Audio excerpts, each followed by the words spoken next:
Hey, what's up, you guys? Bloody Jacob here to bring you my weekly review of The Strain on FX. This week we've seen Season 3, Episode 8, which was called White White Light. Excuse the voice crack there. I'm 20 years old, but that can happen to anyone. Come on. But anyway, White Light, really good episode. I was already expecting some shit to start, trickling in and hitting the fan for the last two, leading up to the last two episodes of the season, but this episode surprised me. It really did, and that final sequence sealed the deal, as well as what happened between Eph and Dutch in this episode. I think it was a pretty great episode. It's gonna be one of my highest rated things I've talked about since I started rating. So, but yeah, this is a really good episode. We had stuff going on with Eichorst, like I said, Eph and Dutch. Setrakian and Fet, working with Palmer a little bit more, much to their displeasure. But let's talk about it.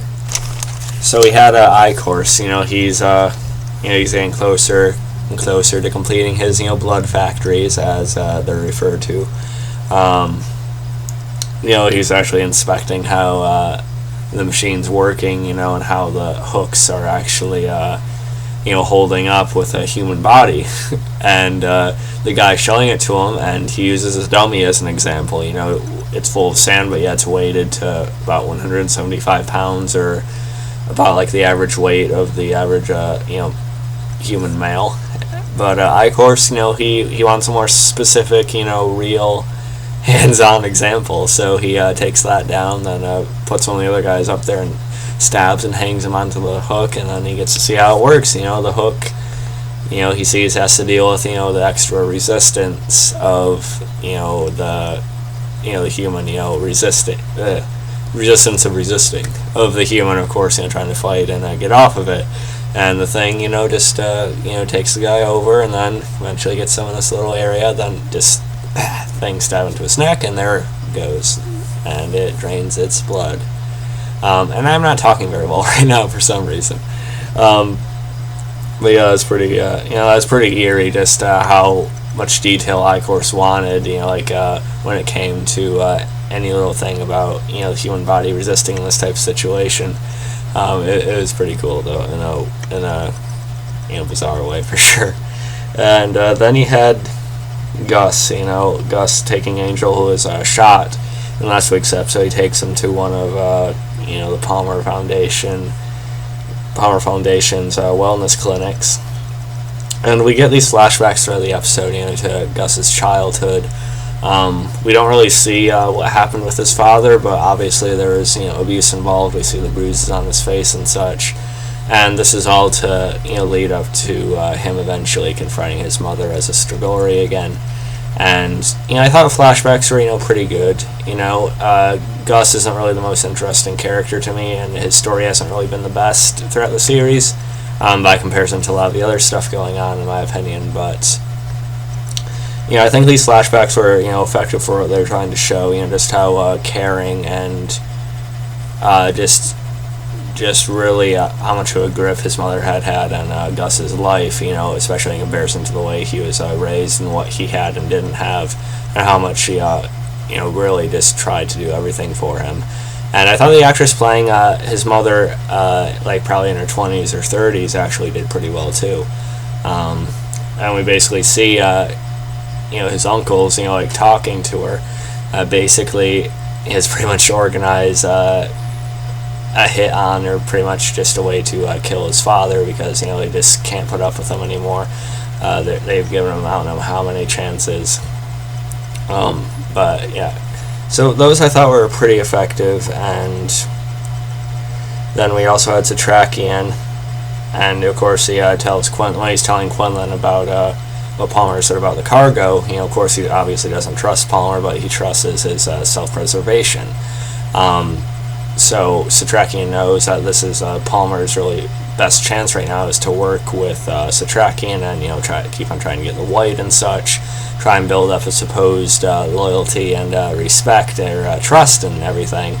But of course Setrakian still recognizes that the only real reason Palmer probably won't betray them again will be because it's in his best interest not to. And I think he's very right about that. Quinlan sees that as well. And then, of course, Quinlan goes off to look into these old world ancients, but also, go and tell the ancients he had somewhat associated with before in the series about that. And then, of course, we had Eph and Dutch, listening to the recordings they had picked up from the JFK airport, when the plane first was touching down and such, with the whole dead aircraft thing back in the very first episode. And I still think it's cool of the show to tie back to this. But when they do pick up the sound from the master, it's completely just debilitating, really. The sound just really almost, it's like it's there, and it really takes Dutch down, and it was really intense to actually see it have that much power even through something like that. So that really tells you something that they're just now kind of scratching the surface of what's actually going on and what this is actually about. So I really like that too.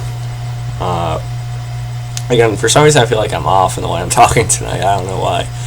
Maybe it's the fact that I shaved my mustache. I don't know. But yeah, I actually like this scene because we also had of course very concerned about Dutch, and she eventually does come to, luckily, and then we get this sort of as he's trying to wake her up, of course they're in a sort of a precarious position, but we'll talk more about Eph and Dutch in a few minutes. And of course Setrakian and Fet go to visit Cyrus Minot, who was, guarding the cargo initially when it was first brought into the bay and such. And, he's basically interrogated. Fet, he knows where to inflict pain, that's for sure, so that was pretty good. Of course, they, try to take, to get him to take him to the current location or somebody who would know. And like I said, Quinlan, he does end up visiting the ancients. He tells them of the cargo that was being brought in, the importance the master must have placed on it and such. And it seems like the ancients right away, they start to move a little bit differently, and it likely is this other ancient, maybe that the master is actually associated with, maybe another ancient that has seen his way, as opposed to the group of ancients we have seen Quinlan interact with and such. And Quinlan says he'll come back later in the day to lay out the terms if they want to work together against whoever this is. And then we had a little bit more of tension between Eph and Dutch here, and we had some good sort of back and forth bantering with them about Dutch saying how older people are less sensitive to sound, and she sort of knocks F's age a little bit, which I thought was pretty funny.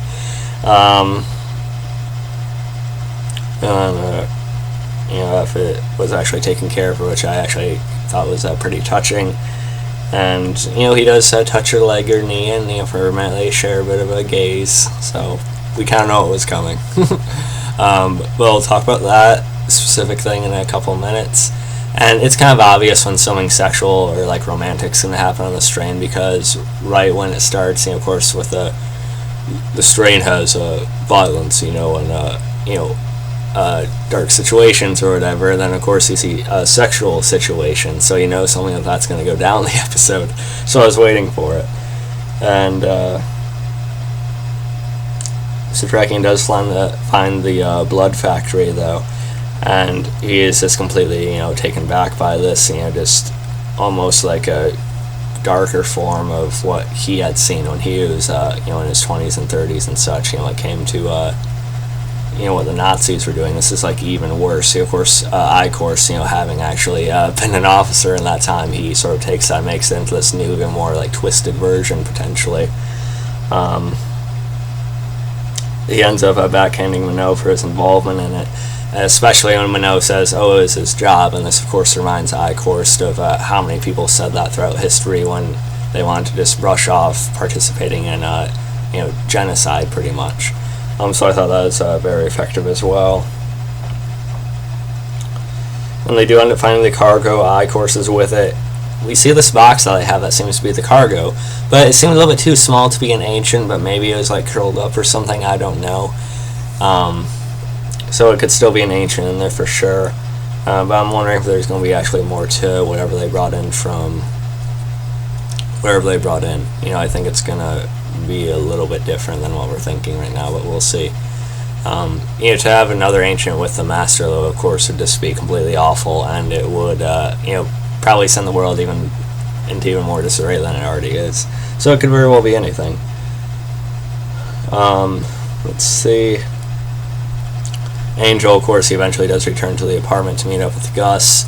He ends up falling asleep when he wakes up to Gus's mom approaching him, who has returned to the apartment, of course, seeking out her son. He drops his silver crosses, though, and him and the mom share a look, but then that's when Gus comes in, and at that moment the mom makes a move towards Angel, about to have her stinger shoot out. And Gus finally does it. He flips down his mother, and I thought this was very well done scene. I think it's something he should have done a while ago, obviously, but you can understand why he would struggle with it. I feel like they did sort of stretch out this whole story with Gus and his mother for a little bit too long, but I do want to commend Miguel Gomez, the actor who plays Gus, on the scene, just showing his trauma from having to do that.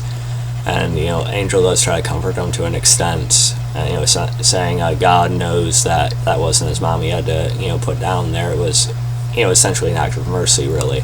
But Gus is just completely shaken by this. Of course, it's understandable. And Angel tries to remind him that he did save his life in doing this. So I think that part of the story was strengthened. It's just unfortunate that it took so long to get here, I think. But good acting involved with it. I did like it.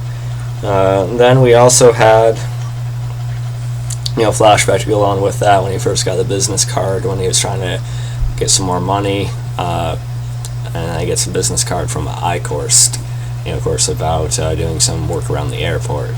And you can just feel how much Gus probably blamed himself for what happened to his mother for helping in this process at all. So I really do feel for him here. Like I said, I just think the story took a little bit too long to get to this point. And of course, the pinnacle of the Eph and Dutch scenes throughout the series, we have them actually, hook up. They do have a little bit of a lead into what is, probably them sleeping together and having sex, and people are probably going to be pretty pissed off about this. I can feel it now. People are pissed off about the potential triangle in the first place. But I did like their banter again beforehand. I think Corey Stoll and Ruta Gedimentes do have awesome chemistry together. Their banter really feels like genuine, and it's natural for sure, I think. And the way Dutch does it, of course, Eph touched her in a certain way earlier, but Dutch is sort of the one that came around here and sort of made it happen, because she comes around and talks about this pornography and such, and how Eph says he won't really be into that type of thing, with the nurses and lesbian porn basically, and then Dutch sort of starts describing it, and it leads into them kissing and probably enjoying each other's company more than ever.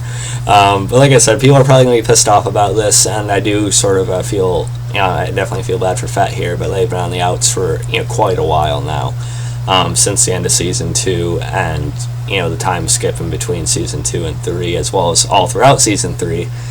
So it's been a while, and Eph and Dutch have spent a lot of time together, so I think it is warranted. I think they did build it up pretty naturally, and so I think it feels earned, and I approve of it. I think Eph deserves it, and if I just hope Dutch doesn't turn this into another passionate, self-destructive relationship. Probably is, but I think it works. I think it actually works, and Eph is definitely my favorite character on the show, and Dutch is someone who I like quite a bit too. So it's awesome. I admit I was pretty happy when I seen it go down. Not quite as much as I was when I seen Rishon or Rick and Michonne on The Walking Dead. But this is definitely a happy moment for me. I like when characters are happy. Sue me.